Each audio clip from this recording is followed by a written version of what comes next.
morning, students. So we'll continue to discuss the product classification of elements, and so far we have discussed the earlier attempts made by several scientists like Dauvergne, and then come Newland law of octaves, and then Mendeleev's classification. And even Mendeleev classification was a major contribution towards the classification of elements, but still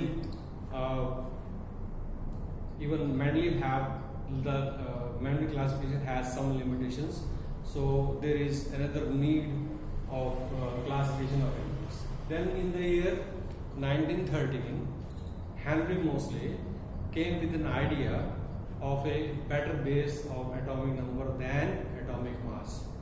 He suggested that the classification should be done according to the atomic number, not on the basis of atomic masses, as most of the earlier attempts were based on basically atomic masses. Of course, similar chemical properties, the major criteria to keep them in the same family, but whenever the earlier attempts were made by increasing atomic mass, then some of the other limitations were there. But Henry Moseley suggested that the atomic number is a more fundamental base of classification of elements, and it is better than atomic mass. Okay, although he did not do the classification was done by Niels Bohr, and Niels Bohr took the base of atomic number rather than atomic mass. So the idea, what is the idea? Idea is that the number of element rose from 63 to more than 100 now. Therefore, there is another need of classification. But again, the other scientist does not want to take atomic mass as the base. So when Henry Moseley suggested that the atomic number could be a better base than the atomic mass, then Niels Bohr took that idea from there and started doing the classification of elements on the basis of atomic number and similar chemical properties. Again, he also gave the law. What is the law? What is the modern periodic law? The properties of element are a periodic function of their atomic number. The properties of element are periodic function of their atomic number. What does it mean? It means that when the elements are arranged in increasing atomic number, not atomic mass, in increasing atomic number, then the properties of element repeat after regular interval. देखो मैं आपको table दिखाता हूँ. Let us try to understand from here.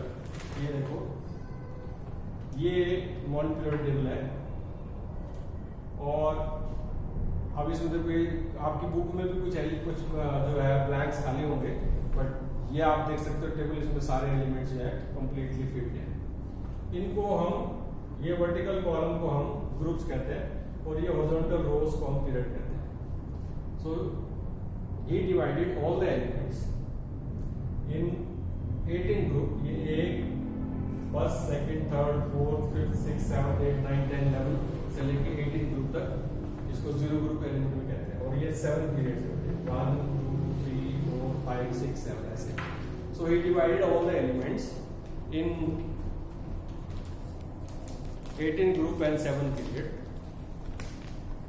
Logic divide करने का तरीका वही था, बेस अलग हो गया था, base was different, base was atomic number, but तरीका वही था. He arrange all the elements in increasing atomic mass in horizontal row, and then he find that the properties of element repeat after regular interval. But the difference is that, देखो जो difference था वो क्या था, अगर हम इसको देखें, ये चार्ट को ध्यान से देखें, तो ये पहले ग्रुप का पहला एलिमेंट है, पहले पीरियड का, और ये दूसरा एलिमेंट है हीलियम. हाइड्रोजन इधर है और इधर हीलियम है. पहले पीरियड में 2 एलिमेंट आते हैं, फिर ये तीसरा है, चौथा है, पांचवा, छठा, सातवां, आठवां, 9वां, 10वां, 11, 12, 13, 14, 15, 16 ऐसे है. ठीक है, तो इस तरह से सारे एलिमेंट्स को अरेंज किया. अगर हम इंक्रीज एटॉमिक मास में करते हैं तो देखो पहले ये हाइड्रोजन, इसका एटॉमिक मैंने पहले ही बताया था आपको, इसका एटॉमिक मास 1 है, इसका 4 है, फिर इसका 7 है, इसका 9 है, इसका 10.8 है, इसका 12 है। तो बीच में कोई पीरियोडिसिटी, कोई कंटिन्यूटी, कोई पैटर्न नहीं बनता है, राइट? मास कहीं डिफरेंस 3 का है, कहीं 4 का है, कहीं 5 का, कंटिन्यूटी तो बिल्कुल है ही नहीं। लेकिन एटॉमिक नंबर में कंटिन्यूटी होती है। मतलब जैसे ये हाइड्रोजन है, इसका एटॉमिक नंबर 1, हीलियम का एटॉमिक नंबर 2 है, लिथियम का 3, 4, 5, 6, 7, 8, 9। जैसे जैसे नंबर बढ़ते जाएगा वैसे एटॉमिक नंबर बढ़ेगा। ये 11, 12, 13, 14, 15, 16, 17, 18, 19, 20, 21, 22, 23, ऐसे 36 और इस तरह से बढ़ता चला जाएगा। तो इसमें एक कंटिन्यूटी होती है। ये भी बहुत बड़ा रीजन था क्लासिफिकेशन ऑफ एलिमेंट्स का, एटॉमिक नंबर भी बेस पे। अच्छा, और क्या क्या चीजें हुई? जो ड्रॉबैक्स थे वो ऑटोमेटिकली खत्म हो गए। ड्रॉबैक्स थे, पहला था रॉन्ग ऑर्डर। जैसे मेनली पीरियोडिक लॉ क्या था कि the properties of element are periodic function of their atomic masses, यानी कि लोअर एटॉमिक मास वाला एलिमेंट पहले आएगा और हायर एटॉमिक वाला बाद में। जैसे आर्गन और पोटेशियम का मैंने आपको एग्जांपल दिया था। आर्गन का एटॉमिक मास 40 है और पोटेशियम का 39 है, तो पोटेशियम को पहले आना चाहिए था, आर्गन को बाद में आना चाहिए था। लेकिन उसने कई जगह ऐसे रॉन्ग ऑर्डर किए, उसका वो एक्सप्लेनेशन नहीं दे पाया था। और दूसरा जो मेजर वो प्रॉब्लम थी वो पोजीशन ऑफ आइसोटोप्स के। Isotopes are the atoms of the same element which have the same atomic number but different mass number. तो डिफरेंट मास नंबर के हिसाब से हर एक आइसोटोप को, यानी जिस एलिमेंट के जितने आइसोटोप्स थे उसको उतने प्लेस मिलने चाहिए थे पीरियोडिक टेबल में। जैसे हाइड्रोजन के 3 आइसोटोप्स थे, 3 मिलने चाहिए थे, लेकिन मिला है कि उसको एक्सप्लेन नहीं कर पाया। बट इसने तो, नील बोर ने तो किया किसके हिसाब से था? एटॉमिक नंबर के हिसाब से किया था। और एक ही एलिमेंट की जितनी भी आइसोटोप होते हैं सबका एटॉमिक नंबर सेम होता है, और एटॉमिक नंबर सेम तो उनको एक ही प्लेस मिलना चाहिए रूल के हिसाब से। एक तो ऑलरेडी मिला हुआ था। तो यानी जब क्लासिफिकेशन एटॉमिक नंबर की बेस पे हुई, जब क्लासिफिकेशन एटॉमिक नंबर पे बेस्ड हुई, तो जो ड्रॉबैक्स थे अर्लियर क्लासिफिकेशन के, यानी मेंडल क्लासिफिकेशन के, वो ऑटोमेटिकली रिमूव हो गए। और दूसरी खास बात क्या थी? दूसरी खास बात ये थी कि जो कंटिन्यूटी, मैंने बताया ना एटॉमिक मास में कोई कंटिन्यूटी नहीं होती, एटॉमिक नंबर में कंटिन्यूटी है। और तीसरी खास बात क्या थी कि जो केमिकल प्रॉपर्टी है एलिमेंट की, यानी जो बेसिक नेचर ऑफ एलिमेंट होता है, that depends on atomic number. How it depends on atomic number? देखो, only the valency electron take part in the chemical reaction, और वैलेंसी इलेक्ट्रॉन यानी electron present the last shell, वही participate करते हैं chemical reaction में, और उसका atomic number से डायरेक्ट रिलेशन है। कैसे? जैसे सोडियम का एटॉमिक नंबर 11 है, तो एटॉमिक नंबर 11 का मतलब number of protons, the number of protons present in the nucleus of an atom is called atomic number. तो एटॉमिक नंबर हमें पता है। अगर हमें एटॉमिक नंबर पता है तो इसका मतलब हम उसका कॉन्फ़िगरेशन ले सकते हैं। जैसे सोडियम का कॉन्फ़िगरेशन आएगा 281, राइट? तो उसके पास कितने वैलेंसी इलेक्ट्रॉन है? लास्ट शेल में कितने इलेक्ट्रॉन है? 1। तो हमें पता है इसके पास 1 वैलेंसी इलेक्ट्रॉन है, उससे हमें पता है कि ये एक इलेक्ट्रॉन लूज करेगा। तो और ये भी पता लग जाता है कि ये मेटल है, जिनके पास 1, 2, 3 वैलेंसी इलेक्ट्रॉन थे वो मेटल होते हैं। तो यानी कि केमिकल प्रॉपर्टी डिपेंड करती है नंबर ऑफ वैलेंसी इलेक्ट्रॉन पे। वैलेंसी इलेक्ट्रॉन का मतलब डिस्ट्रीब्यूशन ऑफ इलेक्ट्रॉन्स, और number of electron number of protons के बराबर होता है, और नंबर ऑफ प्रोटॉन का मतलब होता है एटॉमिक नंबर। इसका मतलब यही था कि atomic number is a more fundamental base than atomic मास।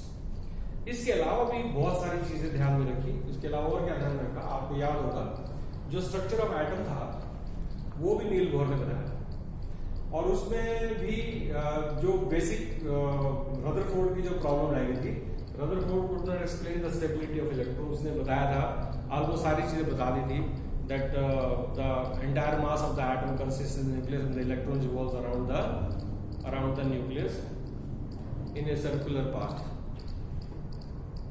लेकिन वो स्टेबिलिटी ऑफ इलेक्ट्रॉन्स के बारे में नहीं बता पाया था। उसको भी नील बोर ने सही किया था, and he suggested that the electrons revolves around the nucleus in discrete energy level, and these discrete energy level have different amount of energy and can therefore accommodate different amount of electrons. And as long as those electrons keep revolving in their specified orbit, they do not radiate energy. They only radiate energy when they jump from lower energy level to higher energy level, or from higher higher energy level to lower energy level, and that the maximum number of electrons that can be accommodated in a particular shell are given by the formula 2n square. और अगर आपको याद है वो 2n square, तो उसमें आपको बताएं 2n square में ये वाला फार्मूला जो था 2n square, पहले shell n number of shell को रिप्रेजेंट करता है, पहले शेल में 2 इलेक्ट्रॉन, दूसरे में 8, तीसरे में 18 और 32 चौथे में आएंगे। इस तरह से किसी भी शेल में 32 से ज्यादा इलेक्ट्रॉन्स नहीं आ सकते। ये हमें बताया था नील बोहर ने लास्ट जब 9th क्लास में पिरामिड में पढ़ा था। तो यहाँ पे भी उसने रिलेट किया, देखो इस चीज को, he divided all the elements in 18 group and 7 periods। अगर आपका बुक है तो आप अपनी बुक का पेज खोल सकते हो, पेज नंबर 86, पेज 86 के ऊपर पीरियड टेबल दी है, उसको आप खोलेंगे तो आपको सारा आइडिया हो जाएगा। तो देखो ये जो नंबर ऑफ एलिमेंट है, the maximum number of elements and the maximum number of electrons that can be accommodated in a particular shell related with the maximum number of elements which can be accommodated in a particular period। ठीक है, उसके साथ relate किया। देखो कैसे, अगर आप ध्यान से देखो तो 7 पीरियड है, ये देखो आपकी बुक के अंदर जो 7 पीरियड है, ये 7 पीरियड है, ऐसे हॉरिजॉन्टल रो पीरियड्स बोलते हैं, 7 पीरियड्स है। पहले पीरियड में 2 एलिमेंट, पहले शेल में भी कितने एलिमेंट, 2, फिर दूसरे और तीसरे पीरियड में 8 एलिमेंट है। यहाँ पे तीसरे में 18 होते हैं ऑफकोर्स, लेकिन यहाँ पे ऐसा नहीं है, यहाँ पे दूसरे और तीसरे में 8 है, मतलब नंबर यही है, लेकिन वो दूसरे और तीसरे दोनों शेल में 8 एलिमेंट है। फिर तीसरे और चौथे में 18 एलिमेंट्स है। यहाँ पे तीसरे शेल में 18 एलिमेंट्स आते हैं, तो यहाँ पे तीसरे और चौथे पीरियड में 18 एलिमेंट है। फिर फिफ्थ और सिक्स्थ में 32 एलिमेंट्स है, फिफ्थ और सिक्स्थ में 32 एलिमेंट्स है। यहाँ तो 18 आ सकते हैं, ये 6th पीरियड 18 एलिमेंट यहाँ है और 14 यहाँ है, 18 यहाँ है और 14 यहाँ। आपकी बुक में तो 4 स्पेस खाली है, आप नए उसके हिसाब से ये डिस्कवरी भी हो चुकी है, ये वाले एलिमेंट जहाँ पे स्पेस खाली है ये भी भर चुका है। तो ये 6th और 7th पीरियड ये इनकम्प्लीट पीरियड है, यहाँ पे 18 एलिमेंट है, 14 यहाँ है, 18 यहाँ है, 14 यहाँ है, और वो भी बीच में से है। देखो अगर आप 6th पीरियड में जाओगे तो तीसरा एलिमेंट लेंथेनम है, लेंथेनम के बाद 14 एलिमेंट यहाँ है, और फिर वो 71 एटॉमिक नंबर, तो फिर 72 से फिर आगे यहाँ आ जाता है। इसी तरह से इसको लेंथेनाइट सीरीज बोलते हैं। और यहाँ पे अगर आएंगे तो ये एक्टिनाइट सीरीज बोलते हैं। 89 के बाद 90 से यहाँ शुरू होते हैं, 18 एलिमेंट यहाँ है और 14 यहाँ है, तो 32 एलिमेंट। तो ये भी रिलेटेड है 32 नंबर ऑफ वैलेंसी इलेक्ट्रॉन्स।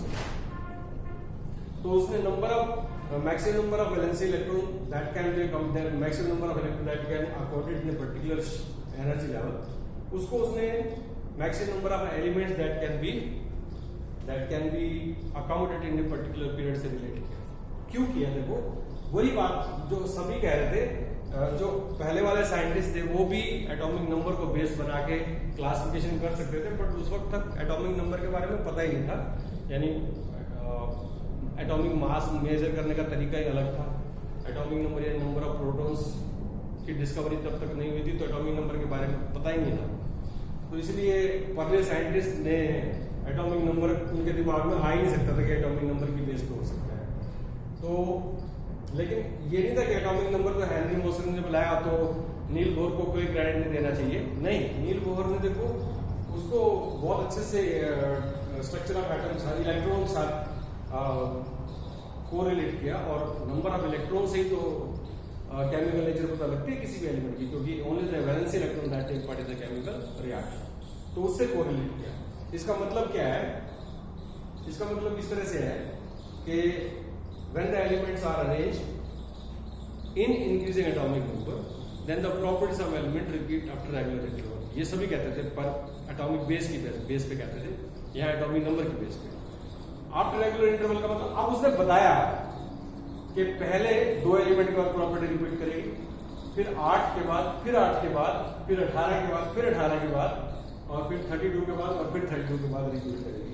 ये नील बोहर ने एग्जैक्ट मतलब बताया, 2 फिर 8 और फिर 18 और फिर 32 यानी इसने एग्जैक्ट बताया कि पहले जैसे न्यूलैंड होता है 7 एलिमेंट के बाद रिपीट होगी, पर उसका लॉ फेल हो गया।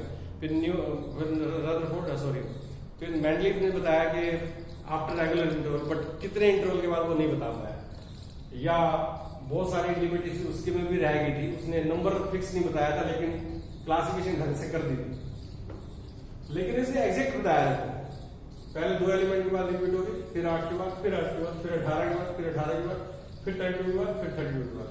अब और एलिमेंट अगर डिस्कवर होंगे तो फिर वो अगला पीरियड बनेगा विदाउट डिस्टर्बिंग दिस टेबल।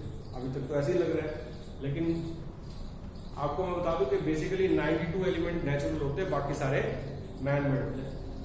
अब देखो इसको हम इस तरह से भी याद कर सकते हैं, ये जो ग्रुप और पीरियड है इसमें हम पहले 2 ग्रुप जो है, ये फर्स्ट और सेकंड ग्रुप जो है, पहला और दूसरा, पहले और दूसरे ग्रुप के जो एलिमेंट है इसको एस ब्लॉक एलिमेंट बोलते हैं, एस ब्लॉक एलिमेंट। और फिर 13 से 18 तक के जो एलिमेंट है ये वाले, इसको हम पी ब्लॉक एलिमेंट बोलते हैं। और फिर ये 3rd से 12 तक जो बी ग्रुप के एलिमेंट है, ये इसको हम, ये सारे बी है, 3rd B, 4th B, 5th B, 6th B, 7th B, ऐसे। फिर 8th बी के 3 पार्ट होते हैं, ऐसे ये है। तो ये सारे जो है इसको डी ब्लॉक एलिमेंट बोलते हैं, D block element, transition element भी बोलते हैं और डी ब्लॉक एलिमेंट। और नीचे ये 2 लाइंस जो है ये एफ ब्लॉक के एलिमेंट्स है, S P D F, S P D और एफ ब्लॉक के एलिमेंट, ऐसे भी करते हैं। Group 18 group 7 periods, S P D F ऐसे भी बोलते हैं।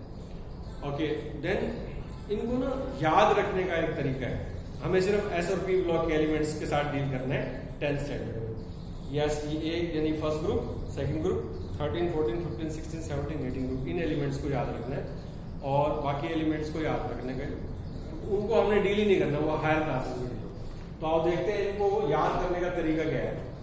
इनको याद करने के लिए ऐसे छोटा सा तरीका बनाया हुआ है, आप ऐसे भी याद कर सकते हो। जैसे फर्स्ट ग्रुप के एलिमेंट के लिए एक लाइन याद करते हैं, हेलिना की रब से फरियाद, हेलिना की रब से फरियाद। अब यहां से सारे एलिमेंट, फर्स्ट ग्रुप के सारे एलिमेंट्स आते हैं।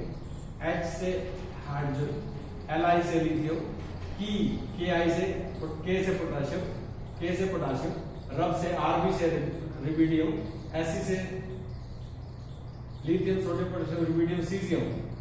और ये फरियाद Fr, फरियाद ये Fr है, फरियाद ये फ्रॉन्टियम, रब से फरियाद ये से फरियाद, सीजियम है।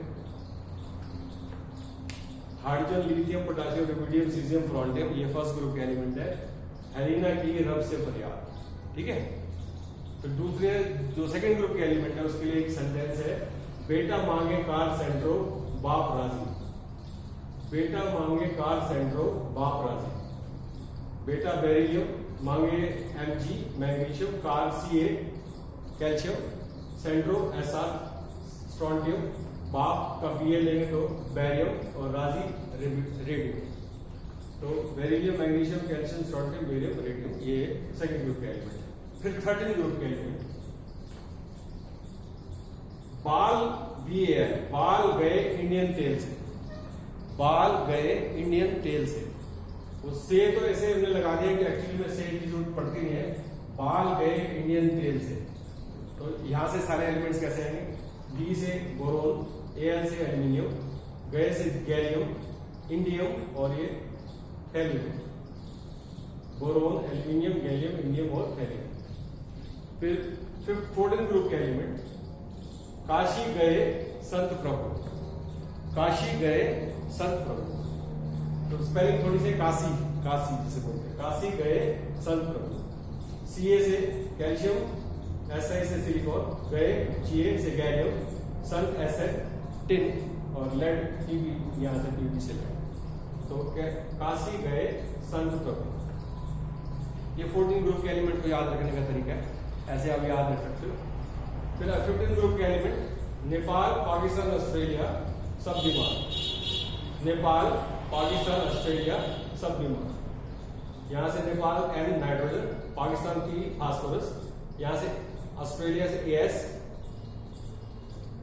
आर्सेनिक और Sp से एंटीमनी और Bi से बिस्कुट। नेपाल, पाकिस्तान, ऑस्ट्रेलिया सब बीमार, nitrogen, phosphorus, arsenic, antimony, biscuit. फिर 16 ग्रुप के एलिमेंट,